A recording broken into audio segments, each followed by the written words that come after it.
Theology ക്ലാസ്സിലേക്ക് ഏവർക്കും സ്വാഗതം. വിശുദ്ധ മർക്കോസിൻ്റെ സുവിശേഷത്തെക്കുറിച്ചാണ് നമ്മൾ ക്ലാസ്സുകൾ ഈ ദിവസങ്ങളിൽ നടത്തിക്കൊണ്ടിരുന്നത്. അതിൻ്റെ പ്രഥമമായിട്ടുള്ള കാര്യങ്ങളൊക്കെ നമ്മൾ പറഞ്ഞു കഴിഞ്ഞു. മർക്കോസിൻ്റെ സുവിശേഷത്തിൻ്റെ പ്രാധാന്യത്തെക്കുറിച്ചും അതിൻ്റെ ദൈവശാസ്ത്രപരമായ പ്രത്യേകതകളെക്കുറിച്ചൊക്കെ നമ്മൾ കണ്ടുകൊണ്ടിരിക്കുകയാണ്. ഏറ്റവും പ്രധാനപ്പെട്ട മർക്കോസിൻ്റെ ദൈവശാസ്ത്ര വീക്ഷണം ദൈവപുത്രനായ യേശു ക്രിസ്തുവിനെ അവതരിപ്പിക്കുക എന്നുള്ളതായിരുന്നു. നമ്മളിത് കണ്ടു. ആരംഭം മുതൽ അവസാനം വരെ 1-ാമത്തെ അധ്യായം 1-ാം വാക്യം മുതൽ 15-ാമത്തെ അധ്യായത്തിൽ ഇവൻ സത്യമായും ദൈവപുത്രനാകുന്നു എന്ന് ശതാധിപൻ ഏറ്റുപറയുന്നതോടുകൂടെ മർക്കോസിൻ്റെ ദൈവശാസ്ത്രപരമായിട്ടുള്ള ഒരാശയം അവിടെ അന്ത്യം കുറിക്കുകയാണ്. ശതാധിപൻ്റെ ഏറ്റുപറച്ചിൽ സകല ശിഷ്യരുടെയും ഈ ലോകത്തിൻ്റെയും തന്നെ ഏറ്റുപറച്ചിലായിട്ട് മാറുകയാണ്. സ്വർഗവും ഭൂമിയും ആകാശവും പാതാളവും സർവ്വരും സർവ്വസൃഷ്ടികളും മനുഷ്യരും അശുദ്ധാത്മാക്കളും ഉൾപ്പെടെയുള്ള എല്ലാവരും കർത്താവിൻ്റെ ക്രിസ്തുവിൻ്റെ ദൈവപുത്രത്വത്തെ അംഗീകരിക്കുകയാണ്. ദൈവം തന്നെ അതിന് സാക്ഷ്യം കൊടുക്കുകയാണ്. താബോർ മലയിൽ വെച്ച് രൂപാന്തരപ്പെടുന്ന നിമിഷങ്ങളിൽ സ്വർഗം തുറന്ന് പിതാവ് തന്നെ പറയുന്നു, ഇവൻ എൻ്റെ പ്രിയപുത്രനാകുന്നു. മാമോദിസ വേളയിൽ 1-ാമത്തെ അധ്യായത്തിൽ നമ്മൾ കാണുന്നുണ്ട്, ഇവൻ എൻ്റെ പ്രിയപുത്രനാകുന്നു, ഇവൻ ദൈവപുത്രനാകുന്നു. ശിഷ്യന്മാർ ഏറ്റുപറയുന്നു, വിജാതീയർ പോലും ഏറ്റുപറയുന്നു. ഈ ഒരു വലിയ ദൈവശാസ്ത്രപരമായ പ്രമേയം മർക്കോസിൻ്റെ സുവിശേഷത്തിൻ്റെ ഒരു വലിയ കേന്ദ്ര ബിന്ദുവാണ്. ഒപ്പം തന്നെ നമ്മൾ സൂചിപ്പിച്ചു കഴിഞ്ഞു, മനുഷ്യപുത്രനായ യേശു ക്രിസ്തുവിനെക്കുറിച്ചും മർക്കോസ് വ്യക്തമായിട്ട് അവതരിപ്പിക്കുന്നുണ്ട്. AD 63-നും 68-നും ഇടയ്ക്ക് എഴുതപ്പെട്ട മർക്കോസിൻ്റെ സുവിശേഷത്തിൻ്റെ ആധികാരികത എന്ന് പറയുന്നത് ചരിത്രത്തോട്, യേശു സംഭവത്തോട് ഏറ്റവും അടുത്തു നിൽക്കുന്നു എന്നതാണ്. മർക്കോസിൻ്റെ സുവിശേഷം അതുകൊണ്ടാണ് മത്തായിയും ലൂക്കായും ആധാര ഗ്രന്ഥമായിട്ട് പോലും എടുക്കുന്നത്. യേശുവിൻ്റെ വചനങ്ങളെ ഏറ്റവും അടുത്ത് ലിഖിത രൂപത്തിൽ ആക്കിയത് മർക്കോസ് ലീഹായാണ്. ഈ ഒരു പശ്ചാത്തലത്തിൽ ഇന്നത്തെ നമ്മുടെ ക്ലാസ്സിൻ്റെ പ്രധാനപ്പെട്ട പ്രമേയം ശിഷ്യത്വത്തെക്കുറിച്ച് മർക്കോസിൻ്റെ സുവിശേഷത്തിൽ വളരെ മനോഹരമായിട്ട് വിവരിക്കുന്നുണ്ട്. ഈ ശിഷ്യത്വത്തിൻ്റെ വിവരണത്തിലേക്ക് വരുന്നതിന് മുൻപായിട്ട് ഒരു ചരിത്രപരമായ പശ്ചാത്തലവും കൂടെ ശിഷ്യത്വത്തെക്കുറിച്ച് പറയുമ്പോൾ മർക്കോസിൻ്റെ മനസ്സിലുണ്ട്. കാരണം നമുക്കറിയാം, AD 63-68 കാലഘട്ടമെന്ന് പറയുന്നത് ആദിമ ക്രൈസ്തവ സഭയെ പീഡിപ്പിക്കുന്ന പീഡനത്തിൻ്റെ കാലമായിരുന്നു. രാജാക്കൻ നീറോ ചക്രവർത്തി മുതൽ ഓരോ ചക്രവർത്തിമാരും മാമോദീസ തൊട്ടിയിൽ നിന്ന് കയറുമ്പോഴേ തോളിൽ കുരിശെടുത്ത് വെച്ചുകൊടുത്ത് അവരെ പച്ചയായിട്ട് കത്തിക്കുകയും കുരിശിൽ തറയ്ക്കുകയും ഒക്കെ ചെയ്യുന്ന ഏറ്റവും ഭീകരമായിട്ടുള്ള മതമർദ്ദനത്തിൻ്റെ കാലഘട്ടത്തിലായിരുന്നു മർക്കോസ് ഈ സുവിശേഷം വിരചിച്ചത്. അതിൻ്റെ പശ്ചാത്തലത്തിൽ വിരചിച്ചപ്പോൾ മർക്കോസ് ശിഷ്യത്വത്തെക്കുറിച്ചുള്ള വ്യക്തമായിട്ടുള്ള കാഴ്ചപ്പാടുകൾ എന്തായിരിക്കണമെന്ന് കുറിച്ച് വയ്ക്കുന്നുണ്ട്. കാരണം ഏറെ മതപീഡനങ്ങളെയും മർദ്ദനങ്ങളെയും ഭയന്ന് ഓടിപ്പോകുന്ന മാമോദിസ മുങ്ങിയ ക്രിസ്തു ശിഷ്യരെ മർക്കോസ് കാണുന്നുണ്ട്. അവരെ കണ്ടുകൊണ്ടാണ് യഥാർത്ഥ ശിഷ്യൻ ആരായിരിക്കണം, ഇനി വീഴ്ചകൾ സംഭവിച്ചാൽ പോലും തിരിച്ചു വരുവാനായിട്ട് അവസരമുണ്ട് എന്ന് മർക്കോസ് തൻ്റെ സുവിശേഷത്തിൽ വ്യക്തമായിട്ട് രേഖപ്പെടുത്തിയത്. മർക്കോസിൻ്റെ സുവിശേഷത്തിൽ അതുകൊണ്ടാണ് വിശുദ്ധ ഗ്രന്ഥ വ്യാഖ്യാതാക്കൾ മെസ്സിയാനിക് സീക്രട്ട്, മിശിഹാ രഹസ്യം എന്താണെന്ന് വ്യക്തമായിട്ട് പറഞ്ഞു കൊടുക്കുന്നത്. എന്താണ് മിശിഹാ രഹസ്യം, മെസ്സിയാനിക് സീക്രട്ട് എന്ന് പറയുന്നത്? സുവിശേഷത്തിൻ്റെ ആരംഭം മുതൽ 8-ാമത്തെ അധ്യായം വരെ എന്ന് പറഞ്ഞാൽ യേശുവിൻ്റെ ഗലീലായിലുള്ള പ്രവർത്തനങ്ങളിലെല്ലാം ഇപ്പോഴും ഈശോ മറ്റുള്ളവരെ സുഖപ്പെടുത്തിയവരെ ശിഷ്യന്മാരോടൊക്കെ നിശബ്ദരായിരിക്കുവാനായിട്ട് പറയുന്നുണ്ട്. നമുക്ക് അത്ഭുതം തോന്നും, അല്ലെങ്കിൽ ആശ്ചര്യം തോന്നും. എന്തുകൊണ്ടാണ് താൻ അത്ഭുതങ്ങൾ പ്രവർത്തിച്ചപ്പോഴും തൻ്റെ വചനങ്ങൾ ഓരോന്ന് കഴിയുമ്പോഴും അവരോട് നിശബ്ദരായിരിക്കുവാൻ, തന്നെക്കുറിച്ച് ആരോടും പറയരുത് എന്ന് അവരെ ചട്ടം കെട്ടി? താബോർ മലയിൽ ഇറങ്ങി വരുമ്പോൾ ഈശോ ശിഷ്യന്മാരോട് പറയുന്നുണ്ട്, ഈ നടന്ന കാര്യങ്ങളെക്കുറിച്ച് ആരോടും നിങ്ങൾ പറയേണ്ട. അശുദ്ധാത്മാക്കളെ സുഖപ്പെടുത്തിയ ശേഷം അവരോട് പറയുന്നുണ്ട്, നിശബ്ദരായിരിക്കുവാനായിട്ട് പറയുന്നുണ്ട്. ദൈവത്തിൻ്റെ വചനം, ദൈവപുത്രനായ മനുഷ്യപുത്രനായ ഈശോ ദൈവത്തിൻ്റെ സുവിശേഷം പ്രഘോഷിക്കുവാൻ വരുമ്പോൾ എന്തുകൊണ്ടാണ് ദൈവരാജ്യത്തിൻ്റെ അടയാളങ്ങളായ അത്ഭുതങ്ങൾ നടന്നു കഴിഞ്ഞിട്ട് പോലും അവരോട് നിശബ്ദരാകുവാനായിട്ട് പറയുന്നത്? നമുക്കറിയാം അതിൻ്റെ ഉത്തരം എന്ന് പറയുന്നത് ബൈബിൾ വ്യാഖ്യാതാക്കൾ പറയുന്നത് യഥാർത്ഥത്തിൽ ആ കാലഘട്ടത്തിൽ പോലും മിശിഹായാണെന്ന് പറഞ്ഞുകൊണ്ട് റോമിൻ്റെ അടിമത്തത്തിൽ നിന്ന് മോചിപ്പിക്കുവാൻ വേണ്ടി വരുന്ന അനേകം നായകന്മാരെക്കുറിച്ച് ആ കാലത്തെ എഴുത്തുകളിൽ നമുക്ക് കാണുവാനായിട്ട് പറ്റും. യേശുവിനെ സംബന്ധിച്ചിടത്തോളം യഥാർത്ഥ സ്വാതന്ത്ര്യം എന്ന് പറയുന്നത് ആത്മീയ സ്വാതന്ത്ര്യമാണ്. പൊളിറ്റിക്കൽ ലിബറേഷനുണ്ട്, സ്പിരിച്വൽ ലിബറേഷനുണ്ട്, രാഷ്ട്രീയ സ്വാതന്ത്ര്യമുണ്ട്, ആത്മീയ സ്വാതന്ത്ര്യമുണ്ട്. ഈശോയ്ക്ക് വളരെ വ്യക്തമായിട്ടറിയാം, ആത്മീയ സ്വാതന്ത്ര്യം കൊടുക്കുവാനാണ് താൻ വന്നിരിക്കുന്നത്, ദൈവരാജ്യത്തിലേക്ക് നയിക്കുവാനാണ് ഞാൻ വന്നിരിക്കുന്നത്. അതാണ് എല്ലാ സ്വാതന്ത്ര്യങ്ങളുടെയും അടിസ്ഥാനം. ആത്മീയ സ്വാതന്ത്ര്യം ഉള്ളിടത്ത് മാത്രമേ രാഷ്ട്രീയപരമായ സ്വാതന്ത്ര്യം പോലും ഉണ്ടാവുകയുള്ളൂ. രാഷ്ട്രീയ സ്വാതന്ത്ര്യം കൊടുക്കുവാനുള്ള വെറുമൊരു വിപ്ലവകാരിയല്ല എന്ന് ഈശോയ്ക്ക് വ്യക്തമായിട്ട് അറിയാവുന്നത് കൊണ്ടാണ് ഈശോ എപ്പോഴും അവരോട് നിശബ്ദനാകുവാനായിട്ട് പറയുന്നത്. എപ്പോഴാണ് ഈ ദൈവപുത്രത്വം വെളിപ്പെടുത്തപ്പെട്ടത് എന്ന് മർക്കോസ് വ്യക്തമായിട്ട് വരച്ചു കാണിക്കുന്നുണ്ട്. ഈശോയുടെ കുരിശിൻ്റെ ചുവട്ടിലാണ് അവൻ്റെ ദൈവപുത്രത്വം വെളിപ്പെടുന്നത്. ശതാധിപൻ അതുകൊണ്ടാണ് വിളിച്ചു പറയുന്നത്, ഇവൻ സത്യമായും ദൈവപുത്രനാകുന്നുവെന്ന്. കുരിശിൻ്റെ ചുവട്ടിൽ നിന്ന് ദൈവപുത്രത്വം വെളിപ്പെടുകയാണ്. അപ്പോൾ കുരിശാണ് ദൈവപുത്രത്വത്തിലേക്കുള്ള വഴി കാണിച്ചു തരുന്നത്. എന്ന് പറഞ്ഞാൽ ദൈവപുത്രത്വം, ശിഷ്യത്വം കുരിശിലാണ് പൂർണ്ണമാകുന്നത്. അപ്പോൾ ഇതൊരു വലിയ ചിന്തയാണ്. മർക്കോസിനെ സംബന്ധിച്ചിടത്തോളം ദൈവപുത്രത്വം, പുത്രൻ പുത്രി എന്ന് പറയുന്നത് വെളിപ്പെടുന്ന നിമിഷം എന്ന് പറയുന്നത് കുരിശാണ്. കുരിശാണ് എല്ലാത്തിൻ്റെയും മാനദണ്ഡമായി തീരുന്നത്. അപ്പോൾ ശതാധിപൻ അതുകൊണ്ടാണ് ദൈവപുത്രത്വം കുരിശിൻ്റെ ചുവട്ടിൽ വെച്ചുകൊണ്ട് ലോകത്തിൻ്റെ മുമ്പാകെ മുഴുവൻ പ്രഘോഷിക്കുന്നത്, ഇവൻ സത്യമായും ദൈവപുത്രനാകുന്നുവെന്ന്. അപ്പോൾ യേശുവിൻ്റെ പരസ്യ ജീവിതവും അവൻ്റെ ദൈവരാജ്യത്തിൻ്റെ അടയാളങ്ങളായിട്ടുള്ള അത്ഭുതങ്ങളുമൊക്കെ കുരിശിൻ്റെ വഴിയിലൂടെയാണ് പൂർണ്ണമാകുന്നതെന്നും സഹനമാണ് എല്ലാ ശിഷ്യത്വത്തിൻ്റെയും അടിസ്ഥാനമെന്നും മർക്കോസ് സുന്ദരമായിട്ട് തൻ്റെ സുവിശേഷത്തിൽ പറഞ്ഞു വയ്ക്കുന്നുണ്ട്. നമുക്കറിയാം, ശിഷ്യത്വത്തെക്കുറിച്ച് മർക്കോസിൻ്റെ സുവിശേഷം നമ്മൾ വായിക്കുമ്പോൾ ഏറ്റവും ആദ്യം ശ്രദ്ധയിൽപ്പെടുന്നത് 3-ാമത്തെ അധ്യായത്തിലാണ്. അവൻ മലമുകളിലേക്ക് കയറി തനിക്ക് ഏറ്റവും പ്രിയപ്പെട്ടവരെ തൻ്റെ അടുത്തേക്ക് വിളിച്ചു. തന്നോടുകൂടെ ആയിരിക്കുന്നതിനും വചനം പ്രസംഗിക്കുന്നതിനും രോഗികളെ സുഖപ്പെടുത്തുന്നതിനും അയക്കപ്പെടുന്നതിനും വേണ്ടി അവൻ ശിഷ്യരെ തിരഞ്ഞെടുത്തു എന്നാണ് മർക്കോസ് വ്യക്തമായിട്ട് പറയുന്നത്. മത്താത്തയി എന്ന് പറയുന്ന ഗ്രീക്ക് വാക്ക് ശിഷ്യത്വം എന്നതിനെ സൂചിപ്പിക്കുന്നതാണ്. അക്കുളത്തോയിൻ എന്ന് പറയുന്ന ഒരു ഗ്രീക്ക് വാക്കാണ് അവനെ അനുഗമിക്കുക എന്ന് പറയുന്നതിൻ്റെ മൂലരൂപം എന്ന് പറയുന്നത്. അവനെ അനുഗമിക്കുക എന്ന് പറഞ്ഞാൽ അവനോടുകൂടി ആയിരിക്കുക, വ്യക്തിപരമായ ഒരു ബന്ധം സ്ഥാപിക്കുക എന്ന് അതിന് അർത്ഥമുണ്ട്. 1 രാജാക്കന്മാരുടെ പുസ്തകം 19-ാമത്തെ അധ്യായം 19 മുതലുള്ള വചനങ്ങളിൽ എങ്ങനെയാണ് ഏലിയ പ്രവാചകൻ ഏലീഷായെ വിളിക്കുന്നത് എന്നവിടെ സൂചിപ്പിക്കുന്നുണ്ട്. ഈശോ വിളിക്കുന്നതിന് സമാനമായിട്ടാണ് അവിടെ ചില വാക്കുകൾ, ഗ്രീക്ക് മൂല വാക്കുകൾ സൂചിപ്പിക്കുന്നത്. നമ്മൾ കാണുന്നു, ഏലിയ ഏലീഷായോട് ചേർന്ന് അവനോട് കൂടെ ആയിരുന്നു കൊണ്ട് ശുശ്രൂഷ ചെയ്തു എന്നാണ് നമ്മൾ വായിക്കുന്നത്. തന്നോട് കൂടെ ആയിരുന്നു കൊണ്ട് ശുശ്രൂഷ ചെയ്യുവാൻ. അപ്പോൾ യേശു ചെയ്ത ദൗത്യം തന്നെ നിർവഹിക്കുവാൻ ആണ് ശിഷ്യന്മാരെ ഈശോ വിളിക്കുന്നത്. അതുകൊണ്ട് അവനെ അനുഗമിക്കുക എന്ന് പറഞ്ഞാൽ ഒരു വ്യക്തിപരമായ ബന്ധങ്ങളിലേക്ക് കടന്നു വരുവാൻ അതൊരു പ്രത്യേക വിളിയാണ്.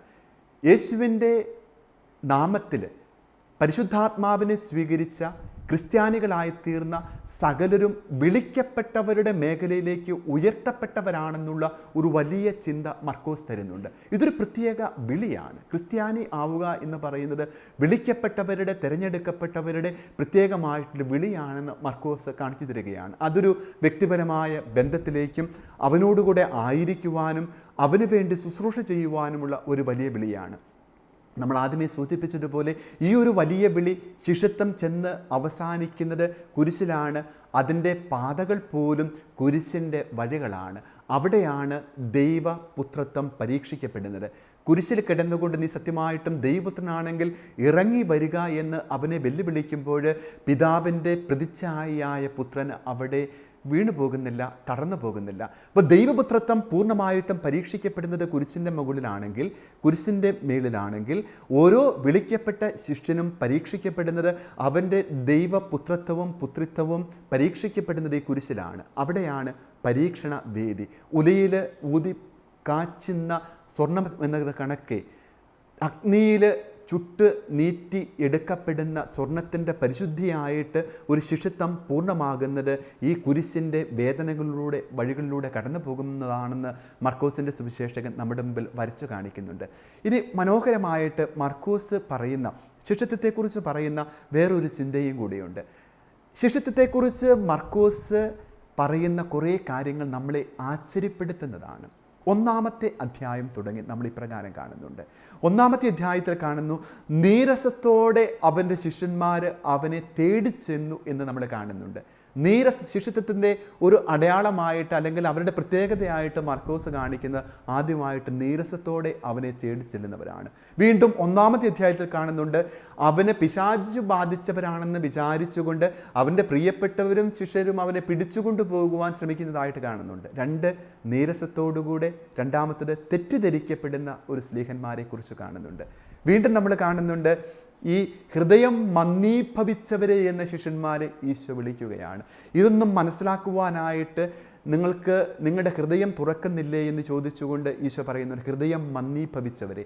വീണ്ടും അപ്പം വർദ്ധിപ്പിച്ച ശേഷം മറുകരയിലേക്ക് ഈശോ പോകുമ്പോൾ ശിഷ്യന്മാർ അവനോട് ചോദിക്കുന്നുണ്ട്, അപ്പം നമ്മൾ എടുത്തിട്ടില്ലല്ലോ. വലിയ ഒരു അത്ഭുതത്തിൻ്റെ പിന്നാലെ വീണ്ടും അവർക്ക് വിശ്വാസമില്ലാത്തതിനെക്കുറിച്ച് ഈശോ പരിതപിച്ചുകൊണ്ട് പറയുന്നുണ്ട്, ഇതൊന്നും ഗ്രഹിക്കുവാനായിട്ട് നിങ്ങൾക്ക് ശക്തിയില്ലയോ? നിങ്ങളുടെ ഹൃദയത്തിന്, നിങ്ങളുടെ മനസ്സിന് ശക്തിയില്ലയോ? നീരസത്തോടെ അന്വേഷിക്കുന്നവർ, തെറ്റിദ്ധരിക്കുന്നവർ, ഗ്രഹണശക്തി ഇല്ലാത്തവർ. വീണ്ടും നമ്മൾ കാണുന്നുണ്ട്, ഈശോ ശിഷ്യന്മാരെ കുറിച്ച് പറയുമ്പോൾ നമ്മൾ കാണുന്നത് ഇപ്രകാരമാണ്. പ്രത്യേകിച്ച് 9-ാമത്തെ അധ്യായത്തിൽ അഹങ്കാരികളാണ്, സ്ഥാനമോഹികൾ, തങ്ങളിൽ 1-ാമത്തെ സ്ഥാനം ആർക്കു വേണമെന്നതിനെക്കുറിച്ച് അവർ ജെറുസലേമിലേക്ക് പോകുന്ന വഴിയിൽ വെച്ച് തർക്കമുണ്ടായി എന്ന് മർക്കോസിൻ്റെ സുവിശേഷത്തിൽ കാണുന്നുണ്ട്. മർക്കോസിൻ്റെ സുവിശേഷത്തിൻ്റെ ഘടന തന്നെ നമുക്കറിയാം. 1-ാമത്തെ അധ്യായത്തിലെ ഏതാനും വാക്യങ്ങൾ ആമുഖമായിട്ട് കഴിഞ്ഞാൽ വീണ്ടും 1:15 തുടങ്ങി 8-ാമത്തെ അധ്യായം വരെ യേശുവിൻ്റെ ഗലീലായിലുള്ള പ്രവർത്തനങ്ങളാണ്. 8-ാമത്തെ അധ്യായം തുടങ്ങി യേശുവിൻ്റെ മുഴുവൻ ദൃഷ്ടികളും ജെറുസലേമിലേക്ക് തിരിയുകയാണ്. നമ്മൾ കാണുകയാണ്, ജെറുസലേമിലേക്കുള്ള വഴികളാണ്.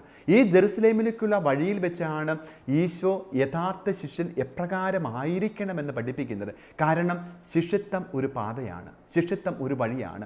ഈ ശിഷ്യത്വം പോയി എത്തി നിൽക്കുന്നത് ജെറുസലേമിലാണ്. ജെറുസലേം എന്ന് പറയുന്നത് അവൻ്റെ പീഡാസഹനത്തിൻ്റെയും മരണത്തിൻ്റെയും കുരിശ് വഹിക്കുന്നതിൻ്റെയും ഒരു സ്ഥലമാണ്. അപ്പോൾ ഈ ശിഷ്യത്വത്തിൻ്റെ വഴികളിലാണ് യഥാർത്ഥ ശിഷ്യൻ എപ്രകാരമായിരിക്കണം. ഒരു ശിശുവിനെ അവൻ അവരുടെ മുൻപ് നടുക്ക് നിർത്തിയിട്ട് പറഞ്ഞു, ഈ ശിശുവിനെ പോലെ നിങ്ങൾ ആയിത്തീരണം. ശിഷ്യൻ ആയിത്തീരേണ്ട ഒരു ഹൃദയ മനോഭാവം, ശിശുവിൻ്റെ മനോഭാവം. വഴികളെന്ന് പറയുന്നത് എളിമയുടെ, അവരിൽ തമ്മിൽ തർക്കമുണ്ടായി ആരാണ് വലിയവൻ. വീണ്ടും കാണുന്നുണ്ട്, തൻ്റെ ഇടതുവശത്തും വലതുവശത്തും ആരാണ് ഇരിക്കേണ്ടത് എന്നതിനെക്കുറിച്ച് സെബെദെപുത്രന്മാർ ചോദിച്ചപ്പോൾ അവർക്ക് അവരോട് അസൂയ തോന്നി എന്നാണ് പറയുന്നത്. അപ്പോൾ അസൂയക്കാർ, അഹങ്കാരികൾ, സ്ഥാനമോഹികൾ.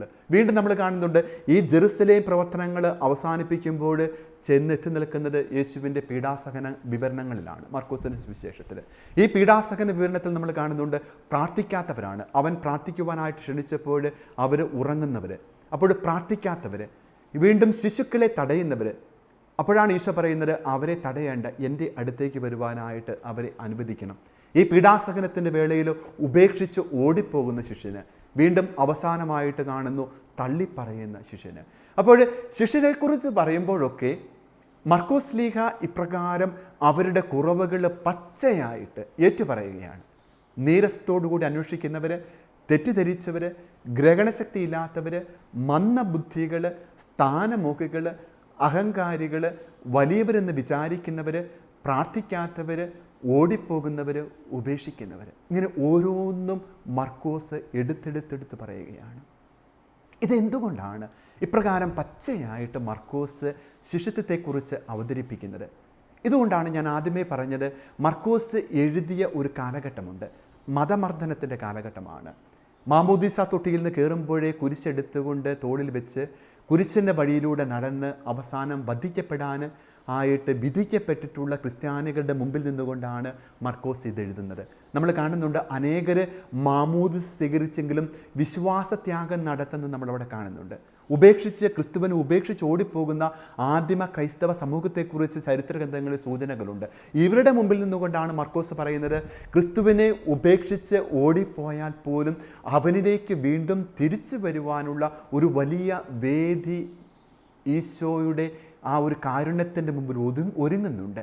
ശിഷ്യന്മാരുടെ ഉദാഹരണം അതാണ്. കാരണം അവനെ മനസ്സിലാക്കാത്തവരായിരുന്നു, ഉപേക്ഷിച്ചവരായിരുന്നു, ഓടിപ്പോയവരായിരുന്നു. പക്ഷേ അവരെല്ലാവരും അവനിലേക്ക് തിരിച്ചു വന്നുകൊണ്ട് പീഡനങ്ങൾ ഏറ്റുവാങ്ങി കുരിശിൽ മരിക്കുവാനും ശിരച്ഛേദനം ചെയ്യപ്പെടുവാനും അവന് വേണ്ടി ലോകത്തിൻ്റെ നാനാദിക്കുകളിലും പോയി സുവിശേഷം പ്രസംഗിക്കുവാനും ഓരോ ശിഷ്യനും തയ്യാറായി. അപ്പം അതുകൊണ്ട് ശിഷ്യന്മാരുടെ പരാജയം എന്ന് പറയുന്നത് മർക്കോസ് എടുത്തു കാണിക്കുമ്പോഴും ഈ ഒരു ലക്ഷ്യമുണ്ട്. എപ്പോഴും ഒരു തിരിച്ചുവരവിൻ്റെ അവസ്ഥ എപ്പോഴും മർക്കോസ് തുറന്നു വയ്ക്കുന്നുണ്ട്. വീണ്ടും നമ്മൾ കാണുന്നുണ്ട് ഈ ശിഷ്യത്വത്തിൻ്റെ പ്രത്യേകതയെക്കുറിച്ച് മർക്കോസ് പറയുമ്പോൾ, ഓരോ പ്രാവശ്യം പറയുമ്പോഴും വിളിക്കപ്പെടാതെ യേശുവിനെ അനുഗമിച്ച കുറച്ച് പേരെക്കുറിച്ച് മർക്കോസ് സൂചിപ്പിക്കുന്നുണ്ട്. നേരെ വിപരീതമായിട്ട് വിളിക്കപ്പെട്ട ശിഷ്യന്മാർ ഉപേക്ഷിക്കുമ്പോഴും ഓടിപ്പോകുമ്പോഴും വിളിക്കപ്പെടാത്ത സാധാരണക്കാരായിട്ടുള്ള ആൾക്കാർ എങ്ങനെയാണ് അവൻ്റെ ശിഷ്യരായിട്ട് തീരുന്നത് എന്നതിനെക്കുറിച്ച് മർക്കോസ് വ്യക്തമായിട്ട് പറയുന്നുണ്ട്. 1-ാമത്തെ അധ്യായം തന്നെ നമ്മൾ കാണുന്നത്, മർക്കോസ് ഈ സുവിശേഷം 1-ാമത്തെ അധ്യായത്തിൽ പത്രോസിൻ്റെ അമ്മായിയമ്മയെ സുഖപ്പെടുന്ന യേശുക്രിസ്തുവിനെ കുറിച്ച് കാണുന്നുണ്ട്. അനുകമ്പ തോന്നി അവളുടെ കയ്യിൽ പിടിച്ച് ഈശോ പറഞ്ഞു, നീ എഴുന്നേൽക്കുക, അവളെ സുഖപ്പെടുത്തുന്നു.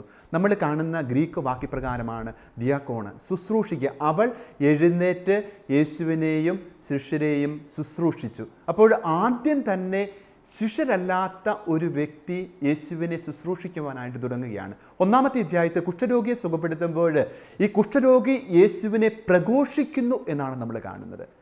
വീണ്ടും നമ്മൾ കാണുന്നുണ്ട് ബർത്തേമിയൂസ്, അന്ധനായ മനുഷ്യൻ യേശുവിനെ പ്രഘോഷിക്കുകയാണ്, അവനെ അനുഗമിക്കുന്നതായിട്ട് നമ്മൾ കാണുന്നുണ്ട്. അശുദ്ധാത്മാക്കൾ ബാധിച്ച മനുഷ്യനെ ഈശോ സുഖപ്പെടുത്തുമ്പോൾ അവർ യേശുവിനെ ഉച്ചത്തിൽ പ്രഘോഷിക്കുന്നു, അവനെ അനുഗമിക്കുന്നു. പിശാച് ബാധിതരും അശുദ്ധാത്മാക്കൾ ബാധിച്ചവരും രോഗം സുഖപ്പെട്ടവരും യേശുവിനെ അനുഗമിക്കുകയും അവനെ പ്രഘോഷിക്കുകയും ചെയ്യുകയാണ് മർക്കോസിൻ്റെ സുവിശേഷം. വീണ്ടും പീഡാസഹനങ്ങളിലേക്ക് കടന്നു വരുമ്പോൾ 12-ാമത്തെ അധ്യായത്തിൻ്റെ അവസാന വാക്യങ്ങളിൽ ഒരു വിധവ തൻ്റെ സർവ്വതും ദേവാലയത്തിൽ കൊണ്ട് കാഴ്ചവെക്കുന്നത് നമ്മൾ കാണുന്നുണ്ട്. അവൾ തനിക്കുള്ളതെല്ലാം ദൈവത്തിന് വേണ്ടി സമർപ്പിക്കുകയാണ്.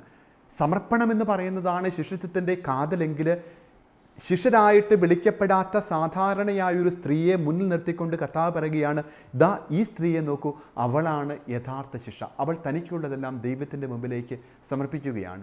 വീണ്ടും നമ്മൾ കാണുന്നുണ്ട് പീഡാസഹന വേളകളിലൊക്കെ മറ്റുള്ളവർ ശിഷ്യന്മാർ ഓടിപ്പോകുമ്പോൾ ശിമയോൻ അവൻ്റെ കുരിശ് വഹിക്കുകയാണ്. വിളിക്കപ്പെടാത്ത വ്യക്തിയാണ്, ശിഷ്യനാണ് ശിമയോൻ എന്ന് പറയുന്നത്. വയലിൽ പണിയെടുത്തുകൊണ്ട് തിരിച്ചു വരുന്ന ശിമയോൻ അവരെ സഹായിക്കുകയാണ്. വീണ്ടും അവൻ്റെ കുരിശിൻ്റെ ചുവട്ടിലുണ്ടായിരുന്ന ശിഷ്യന്മാരല്ല, ഏതാനും സ്ത്രീകളായിരുന്നു. വീണ്ടും നമ്മൾ കാണുന്നുണ്ട് അരിമത്യാക്കാരനായ ജോസഫാണ് അവൻ്റെ ശവസംസ്കാര കർമ്മത്തിന് വേണ്ടി അവനെ ഒരുക്കുന്നത്. രാവിലെ സുപ്രഭാതത്തിൽ അടക്കിയിരിക്കുന്ന ഗുഹയിലേക്ക് പോകുന്നതും ഏതാനും സ്ത്രീകളും സാധാരണക്കാരായ മനുഷ്യരുമാണ്. പ്രിയമുള്ളവരെ, ഇപ്രകാരം വിളിക്കപ്പെടാത്ത സാധാരണക്കാരായ മനുഷ്യർ ശിഷ്യന്മാരുടെ ഉത്തരവാദിത്തങ്ങൾ ചെയ്യുമ്പോൾ വിളിക്കപ്പെട്ട ശിഷ്യന്മാർ പരാജയപ്പെടുന്ന ഒരു വലിയ 2 ചിത്രങ്ങൾ, പാരലായ സമാന്തരമായ 2 ചിത്രങ്ങളിൽ മർക്കോസ് ലീഹ അവിടെ കാണിക്കുകയാണ്. ഇതൊരു വലിയ ദൈവശാസ്ത്ര ചിന്തയിലേക്ക് നമ്മളെ കൊണ്ട് എത്തിക്കുന്നുണ്ട്. വിളിക്കപ്പെടുന്നവർ പരാജയപ്പെടുമ്പോൾ യഥാർത്ഥത്തിൽ യേശുവിനെ അനുഗമിക്കുന്നവർ ശിഷ്യത്വത്തിൻ്റെ പാതയിലേക്ക് കടന്നു വരുന്നു എന്നൊരു വലിയ ചിന്ത, ദൈവശാസ്ത്രപരമായ ചിന്ത ഇന്ന് ഈ മർക്കോസിൻ്റെ സുവിശേഷം നമ്മുടെ മുമ്പിൽ അനാവരണം ചെയ്യുകയാണ്. ഈ ഒരു ശിഷ്യത്വത്തിൻ്റെ പ്രത്യേകതയെക്കുറിച്ച് നമ്മൾ മനസ്സിലാക്കുമ്പോൾ ഇന്നത്തെ ശിഷ്യത്വത്തിൻ്റെ പ്രത്യേകതകളെക്കുറിച്ചും ആധുനിക കാലഘട്ടത്തിൻ്റെ കാലികമായിട്ടുള്ള ദൈവശാസ്ത്ര വ്യാഖ്യാനങ്ങളെക്കുറിച്ചും ഈ ഒരു വലിയ മർക്കോസിൻ്റെ ദൈവശാസ്ത്ര ചിന്ത നമ്മളെ കൊണ്ട് എത്തിക്കണം.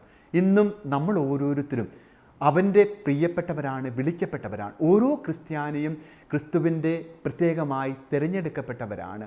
നമ്മൾ രാജാക്കന്മാരുടെ പുസ്തകത്തിൽ കണ്ടതുപോലെ അവൻ്റെ ഹൃദയത്തോട് ചേർന്നിരിക്കുവാൻ വേണ്ടി വിളിക്കപ്പെട്ടവർ, അവനോട് ചേർന്ന് ഒന്നാകുവാൻ വേണ്ടി വിളിക്കപ്പെട്ടവരാണ് ഓരോ ക്രിസ്ത്യാനിയും എന്നുള്ള ഒരു വലിയ ചിന്ത നമ്മുടെ മുമ്പിൽ ഉണ്ടാകണം. ഈ വിളിക്കപ്പെട്ടവരുടെ ഒന്നാമത്തെ മനോഭാവം യേശുക്രിസ്തുവിൻ്റെ ദൗത്യം തന്നെയാണ് നിർവഹിക്കുവാനാണ് നമ്മൾ ഓരോരുത്തരും, ഓരോ ക്രിസ്തു ശിഷ്യനും വിളിക്കപ്പെട്ടത് എന്നുള്ള ഒരു വലിയ രണ്ടാമത്തെ ചിന്ത. വീണ്ടും ദൈവപുത്രത്വമാണ് ശിഷ്യത്വത്തിൻ്റെ അടയാളമെന്ന് പറയുന്നത്. ശിഷ്യത്വം എന്ന് പറയുന്നത് ദൈവപുത്രത്വം, പുത്രിത്വമാണ്. ഈ ദൈവപുത്രത്വം കുരിശിൻ്റെ വഴിയിലാണ് പൂർണ്ണമാകുന്നതെന്നുള്ള ഒരു വലിയ ബോധ്യം മർക്കോസിൻ്റെ സുവിശേഷം നമ്മുടെ മുമ്പിൽ അനാവരണം ചെയ്യുന്നുണ്ട്. ഈ ശിഷ്യത്വത്തിൻ്റെ പാതയാണ് ക്രിസ്തു പഠിപ്പിച്ച ശിശുവിനെ പോലെ ആയിത്തീരുക എന്നുള്ള ഒരു പാത, എളിമയോടുകൂടെ വർത്തിക്കുക എന്നുള്ളൊരു പാത, ശിശുവിനെ ഹൃദയത്തിൽ ഏറ്റുവാങ്ങുന്ന നൈർമല്യത്തിൻ്റെ പാപങ്ങൾ സ്വീകരിക്കുക എന്നുള്ള പാത. ഈ പാതയിൽ വെച്ചാണ് യഥാർത്ഥ ശിഷ്യത്വം, പാദങ്ങൾ കഴുകേണ്ട ശുശ്രൂഷയുടെ ഒരു വലിയ മനോഭാവം ഓരോ ക്രിസ്തു ശിഷ്യനും ഏറ്റെടുക്കേണ്ടത് എന്ന് ഈശോ പഠിപ്പിക്കുകയാണ്. ഇത് നമ്മൾ ആദ്യമേ സൂചിപ്പിച്ചതുപോലെ ചെന്ന് എത്തി നിൽക്കുന്നത് ഈശോയുടെ കുരിശിൻ്റെ ചുവട്ടിലാണ്. ഈശോയുടെ കുരിശിൻ്റെ ചുവടാണ് എല്ലാ ശിഷ്യത്വത്തിൻ്റെയും പൂർണ്ണത എന്ന് പറയുന്നത്. അവിടെയാണ് ദൈവപുത്രത്വം വെളിവാക്കപ്പെടുന്നത്. അതൊരു വലിയ ദൈവശാസ്ത്ര ചിന്തയാണ്. അടുത്ത ഒരു വലിയ ചിന്ത എന്ന് പറയുന്നത് ഈ പീഡനങ്ങളും ഈ വേദനകളും മതമർദ്ദനങ്ങളും ഒക്കെ നടക്കുമ്പോഴും വീണു പോകുന്ന ശിഷ്യന് എപ്പോഴും തിരിച്ചു വരുവാനുള്ള ഒരു വലിയ ഹൃദയവിശാലത ക്രിസ്തുവിൻ്റെ വചനങ്ങളിലുണ്ട്. കാരണം ശിഷ്യത്വം പരാജയപ്പെട്ടിടത്തൊക്കെ വീണ്ടും തിരിച്ചു വരികയും അവന് വേണ്ടി മരിക്കുകയും ചെയ്യുന്ന ചിത്രങ്ങളാണ് നമ്മൾ കാണുന്നത്. പ്രിയമുള്ളവരെ, ഇന്ന് ആധുനിക ലോകത്തിൽ അവൻ്റെ ശിഷ്യരായിരിക്കുന്ന നമ്മൾ വീണു പോകുന്ന നിമിഷങ്ങളിൽ പോലും ക്രിസ്തുവിൻ്റെ വചനങ്ങളിൽ പ്രത്യാശ അർപ്പിച്ചുകൊണ്ട് തിരിച്ചു വരുവാനുള്ള വലിയൊരു വിളിയും ഈ ഒരു ശിഷ്യത്വം നമ്മുടെ മുമ്പിലേക്ക് പകർന്നു തരുന്നുണ്ട്. ഈ പീഡ അനുഭവിക്കുന്നവരോട് അനുഭാവം പ്രകടിപ്പിക്കുവാൻ, യേശുവിൻ്റെ വിശ്വാസത്തിന് വേണ്ടി ആ മർദ്ദനം അനുഭവിക്കുന്നവരുടെ മുൻപിൽ നമ്മളുടെ വേദനകളൊക്കെ എത്രയോ നിസാരങ്ങളാണെന്ന് ചിന്തിക്കുവാനുമുള്ള ഒരു മനസ്സ് നമുക്കുണ്ടാകണം. അവർക്ക് വേണ്ടി പ്രാർത്ഥിക്കുവാനുള്ള ഒരു വലിയ ഹൃദയ വിശാലത നമുക്കുണ്ടാകണം. ഈ ശിഷ്യത്വത്തിൻ്റെ മാതൃകകൾ, മർക്കോസ് വരച്ച് കാണിക്കുന്ന മാതൃകകളെ നമ്മുടെ മുൻപിൽ വെച്ചുകൊണ്ട് യേശുവിൻ്റെ ശിഷ്യരല്ലാതെ വിളിക്കപ്പെടാത്തവരാണെങ്കിൽ പോലും യഥാർത്ഥ ശിഷ്യരേക്കാൾ വലിയ ശിഷ്യരായിട്ട് ആത്മാർത്ഥത പ്രകടിപ്പിച്ച സാധാരണ മനുഷ്യരൊക്കെ നമ്മുടെ മുൻപിലുണ്ട്. അവരും യേശുവിൻ്റെ സ്നേഹത്തിൻ്റെ ഒരു കരവലയത്തിനുള്ളിലുള്ളവരാണെന്നുള്ള ഒരു വലിയ ചിന്തകൾ കൂടെ ഏറ്റുവാങ്ങിക്കൊണ്ട് വേദന അനുഭവിക്കുന്നവർക്ക് വേണ്ടി പ്രാർത്ഥിക്കുവാനുള്ള ഒരു വലിയ ചിന്ത നമുക്കുണ്ടാകട്ടെ എന്ന് ഈ ശിഷ്യത്വത്തിൻ്റെ ഈ ക്ലാസ്സിൻ്റെ അവസാന നിമിഷങ്ങളിൽ നമുക്കുണ്ടാകട്ടെ എന്ന് ആശംസ അർപ്പിച്ചുകൊണ്ട് ദൈവം നിങ്ങളെ അനുഗ്രഹിക്കട്ടെ എന്ന് പ്രാർത്ഥിക്കുന്നു. ദൈവത്തിന് സ്തുതി ഉണ്ടായിരിക്കട്ടെ. ആമേൻ. കോഴ്സുകളെക്കുറിച്ചുള്ള വിശദ വിവരങ്ങൾക്ക് the director, alpha institute of theology and science, Sandeshabhavan, post box number 70, Thalassery 670101. Telephone 0490 2344 2343 email alfits@gmail.com. Website www.alphathalassery.com. ഈ പ്രോഗ്രാമിനെ കുറിച്ചുള്ള അഭിപ്രായങ്ങളും നിർദ്ദേശങ്ങളും ഞങ്ങളെ അറിയിക്കുക. വിലാസം: the producer, Theologia, Shalom television, Peruvannamuzhi PO, Kozhikode 673528. Phone 0496 266 4600.